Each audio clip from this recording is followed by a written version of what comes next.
Ceci est un livre audio autogénéré par Google. Introduction. La résistance populaire non violente palestinienne comme prélude au printemps arabe. L'histoire imbriquée des peuples juifs et palestiniens tout au long du XXe siècle est marquée par au moins 3 paradigmes de violence. Le génocide des Juifs, la colonisation juive de la Palestine avec la Nakba, et la confrontation entre violence et non-violence dans la répression de l'intifada à la fin du siècle. En réalité, tout au long de ce siècle court, qui a opposé le mouvement sioniste au peuple palestinien, nous rencontrons d'autres acteurs et d'autres formes de violence. Parmi ces acteurs, l'Empire ottoman, les puissances occidentales et en particulier la Grande-Bretagne, les nouveaux États post-coloniaux du Moyen-Orient comme la Syrie, les mouvements islamistes. En outre, la violence présente aussi des visages différents. La guerre, la guérilla, le terrorisme de groupes et d'États sans oublier les différentes formes de la domination coloniale et néocoloniale. Dans sa lutte désormais centenaire, le mouvement national palestinien a ainsi traversé plusieurs périodes correspondant à des contextes géopolitiques très différents. L'Empire ottoman, le mandat britannique, la création de l'État d'Israël, l'expulsion de la majorité de la population, Nakba, en 1948, le développement du mouvement nationaliste arabe et la constitution d'États arabes indépendants. Ces bouleversements de l'environnement géopolitique ont failli faire disparaître la Palestine comme sujet autonome sur la scène internationale. Confrontée à un ennemi puissant soutenu par les principales puissances impériales du XXe siècle, Grande-Bretagne, États-Unis, mais aussi stimulé par le mouvement mondial d'émancipation des peuples colonisés, le mouvement national palestinien a cru un moment possible et nécessaire d'obtenir la libération totale de son pays par la contre-violence, c'est-à-dire par une lutte armée de longue durée, soutenue en particulier par le monde arabe. Il a perdu ce pari au prix d'énormes destructions humaines et matérielles. Une volonté intacte de résistance l'a amené à tirer les leçons de ses échecs politiques et militaires et à s'engager dans une résistance populaire non violente qui a impressionné le monde. Son impact politique planétaire peut lui permettre d'espérer d'être libéré de l'occupation militaire israélienne désormais condamnée par la quasi-totalité de la communauté internationale, à un moment où le pouvoir israélien veut une nouvelle fois assimiler les Palestiniens à des terroristes du type Daesh.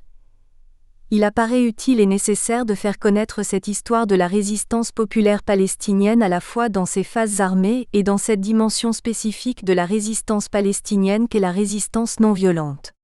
On ne peut comprendre cette révolution sans prendre en compte le processus qui a amené la résistance, d'abord armée, vers de nouvelles formes de lutte pour sa libération. De ce point de vue, la première intifada 1987 à 1991 a contribué de manière décisive à faire connaître au monde entier la résistance populaire non violente qui puise ses racines dans les luttes contre le colonialisme, britannique et sioniste, en complémentarité ou non avec la lutte armée. Poser aujourd'hui la problématique de l'action non violente en Palestine fait immédiatement surgir un paradoxe apparent. C'est en Palestine, lieu perçu comme espace emblématique de la violence étatique israélienne et non étatique palestinienne, et aujourd'hui théâtre d'une violence extrême israélienne, opération Plomb durci en 2009, assaut meurtrier contre la flottille de la paix, opération Bordure protectrice en 2014, sans réelle rationalité militaire et visant essentiellement des civils sans armes, que s'affirme une stratégie palestinienne de résistance non violente contre un adversaire surarmé, ne respectant même plus les lois de la guerre et qui entend mener une stratégie d'anéantissement de la mobilisation civile palestinienne. Cette situation pose avec un relief exemplaire la question du rapport entre violence et politique. Le rapport entre moyens et fins est fondamental. Les instruments utilisés pour atteindre un objectif laissent une forte trace sur les résultats obtenus et aussi sur ceux-là même qui les ont employés. Cette question des moyens se pose de fait aux Palestiniens depuis des décennies dans leur lutte, à armes inégales, face à la politique coloniale et face à l'expulsion dont ils ont été et sont encore victimes.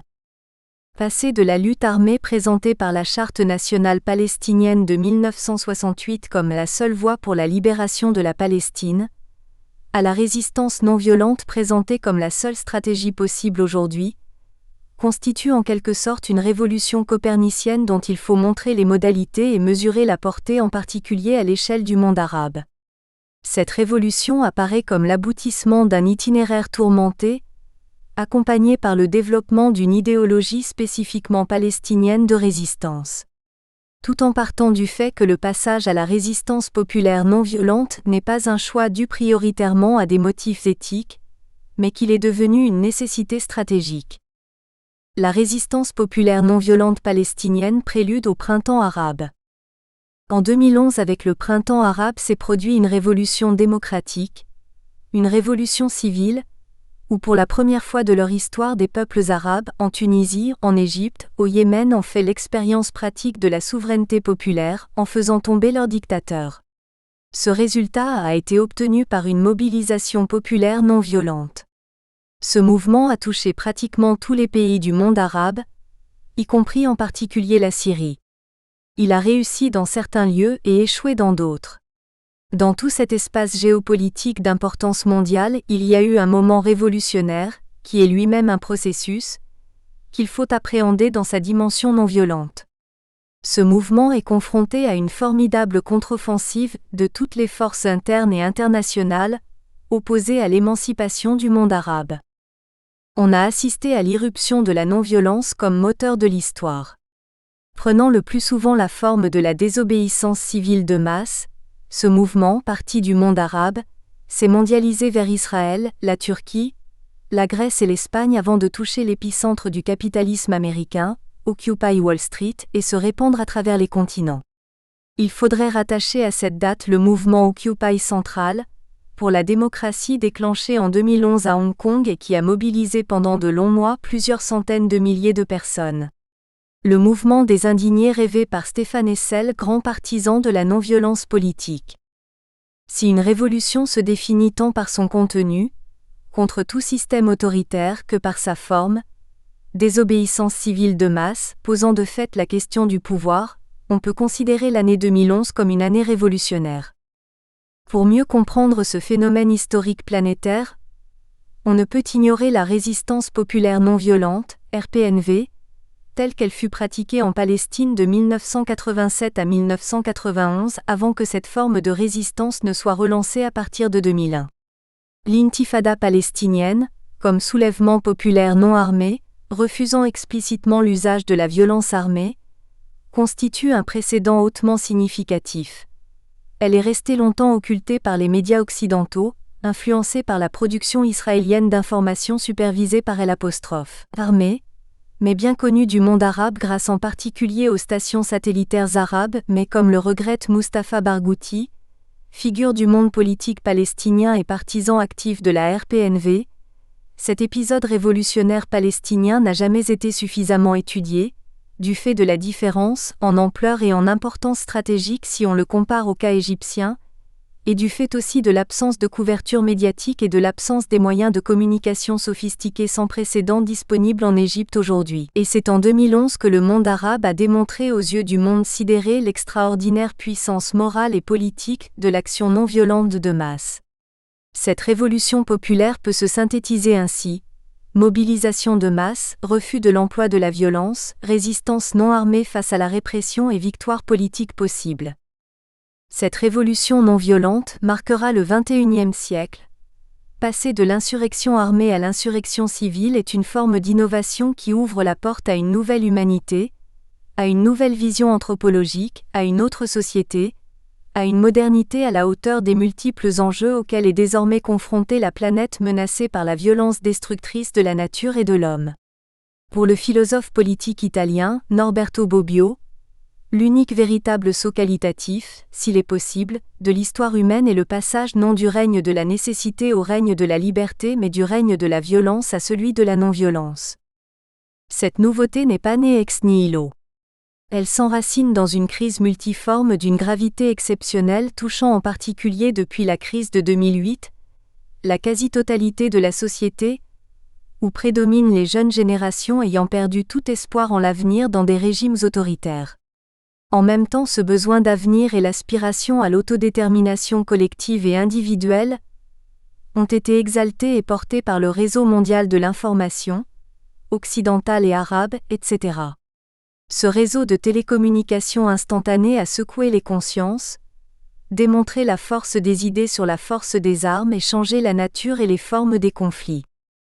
Certes, ce ne sont pas les Tunisiens ni les Égyptiens qui ont été les premiers à théoriser ou à pratiquer la non-violence, mais ils ont démontré que dans ce contexte mondial, une insurrection non violente, accompagnée d'une intense bataille médiatique, est la seule qui ait quelque chance de succès. Mais c'est surtout en Palestine où le mouvement de libération avait pris le chemin de la lutte armée, que se sont d'abord affirmées des expériences de mouvements non violents. En dépit d'une répression permanente meurtrière, cette forme de combat, mettant en œuvre différentes modalités de lutte, hebdomadaire depuis 2004 dans certains villages privés de terre par le mur, a pu atteindre et pénétrer la conscience arabe contemporaine via surtout les stations satellitaires, comme le reconnaissaient des manifestants de la place Tahrir au Caire. Aujourd'hui, dans sa phase actuelle, la RPNV, désormais décennale, connaît de graves difficultés dues à une répression impitoyable, dont le film 5 caméras brisées donne une idée. Insuffisamment soutenu à l'intérieur par les forces politiques du mouvement national, victime des divisions qui traversent celui-ci, cette résistance n'a pu s'étendre et se coordonner à l'échelle du pays. Il en est résulté des formes de désespoir aboutissant à des actions individuelles suicidaires, comme les attaques au couteau contre des soldats et colons israéliens. Il n'en fallait pas plus pour le pouvoir israélien pour traiter tous les résistants palestiniens de terroristes.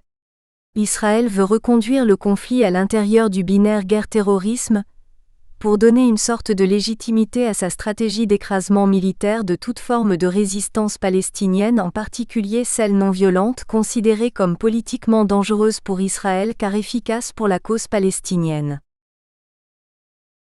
Partie 1. 1920-1974, la résistance armée palestinienne, REALITES-MI. La perception palestinienne du monde au XXe siècle. Il nous faut essayer de mesurer les formes et les contenus de cette résistance armée, qui s'est fondée sur une idéologie progressivement construite. La perception palestinienne du monde au XXe siècle s'intègre évidemment dans celle du monde arabe dans son ensemble. Elle se fonde sur 3 mythes, c'est-à-dire sur 3 représentations de la réalité qui contiennent une part de réalité, mais aussi une grande part fantasmatique ou imaginaire. Premier mythe, le phénomène sioniste en Palestine est une agression religieuse, culturelle contre l'islam en terre d'islam, Oumma. Or la Palestine pour l'islam est une terre sainte, présence de lieux saints, désormais prise par la force. Deuxième mythe, la Palestine dans le cadre de l'idéologie nationaliste arabe unitaire fait partie de la nation arabe.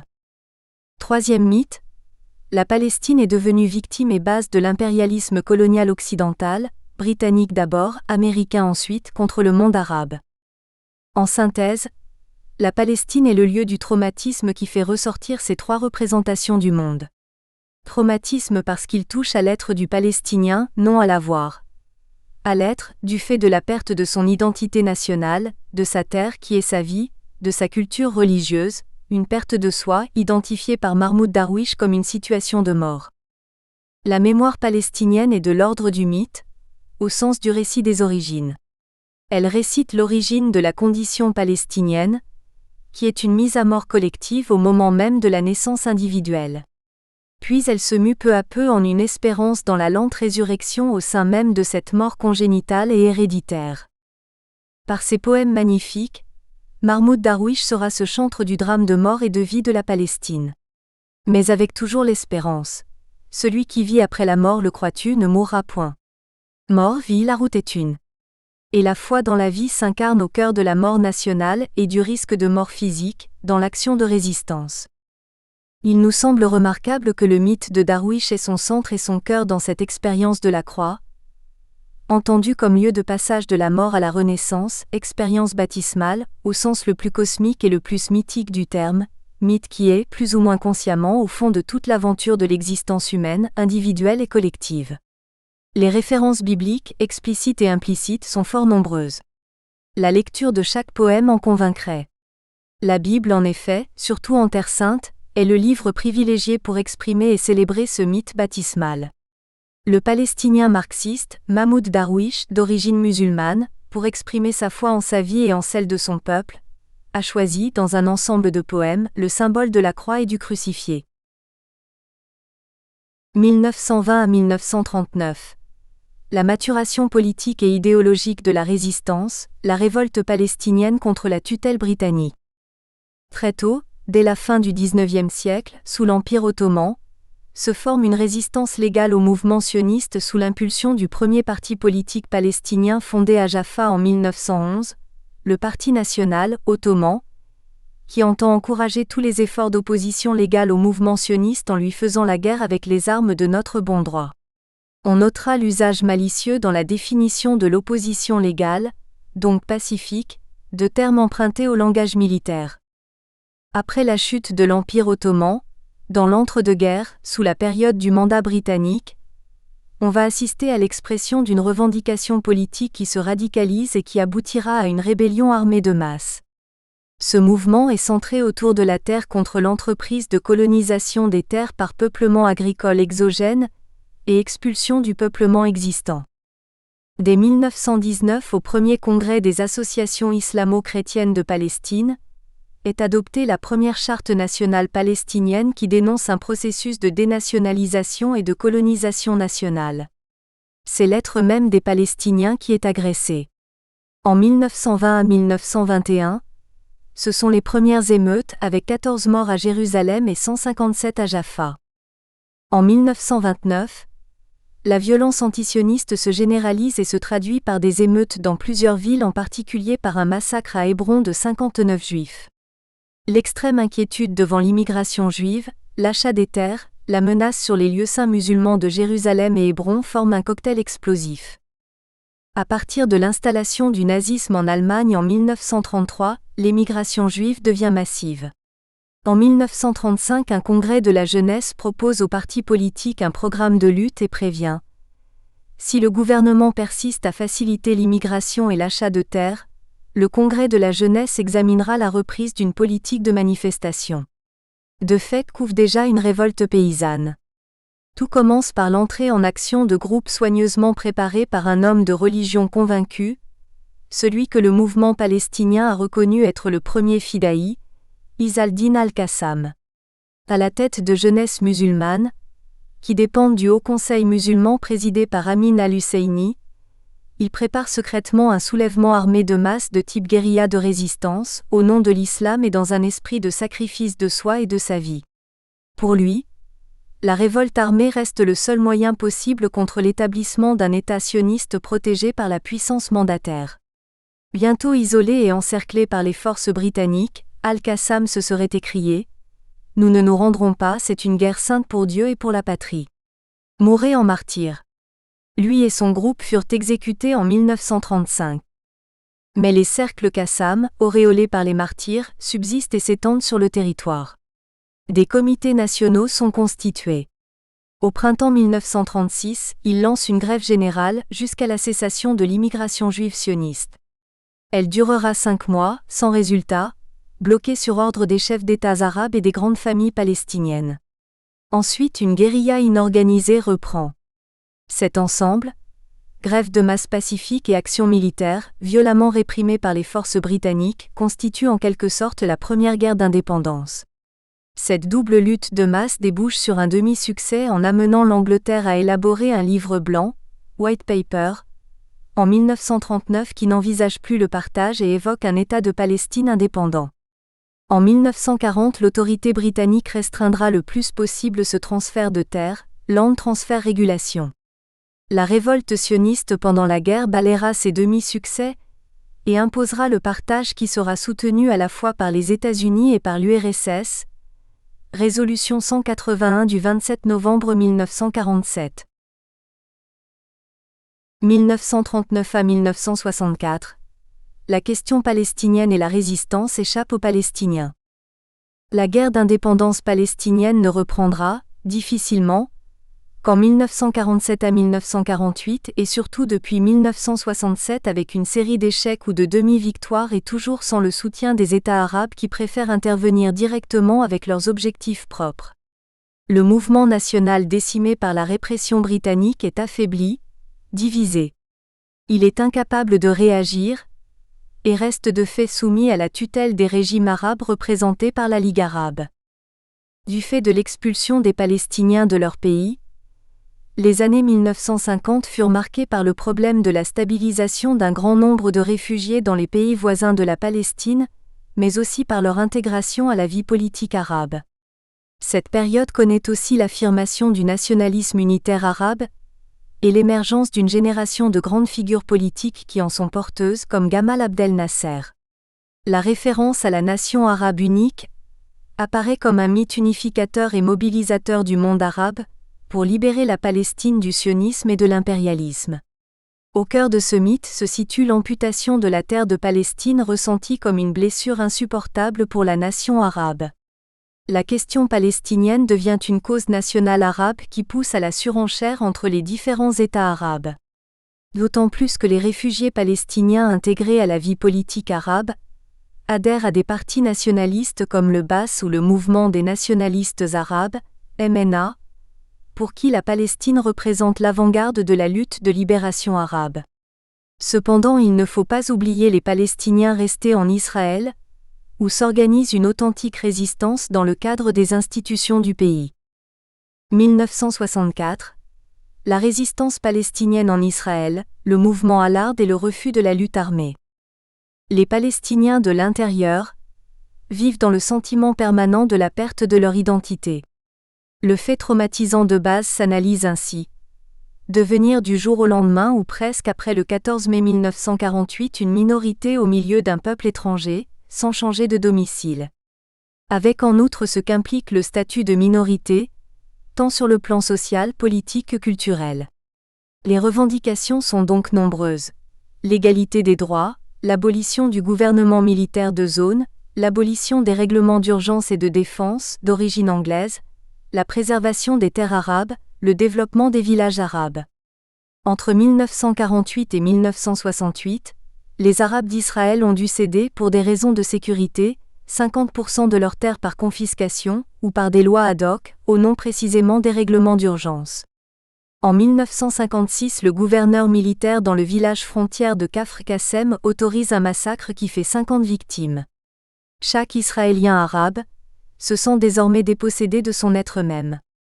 Dans ce cadre, c'est le Parti communiste israélien, Maki, qui va être par excellence la tribune de la revendication et de la résistance et devenir le catalyseur du mouvement national palestinien. Parallèlement et contre tous les partis israéliens, un mouvement purement arabe et fortement nassérien se forme sous le nom Al-Ard, la terre, non reconnue comme association politique.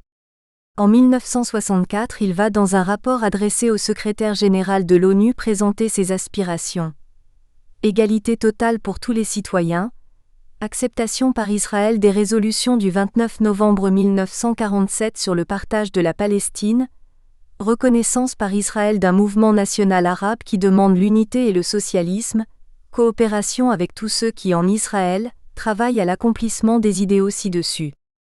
Puis vient un passage important dans lequel Al-Ard précise sa conception de la résistance qu'il entend mener contre la politique du gouvernement israélien à l'égard des Arabes.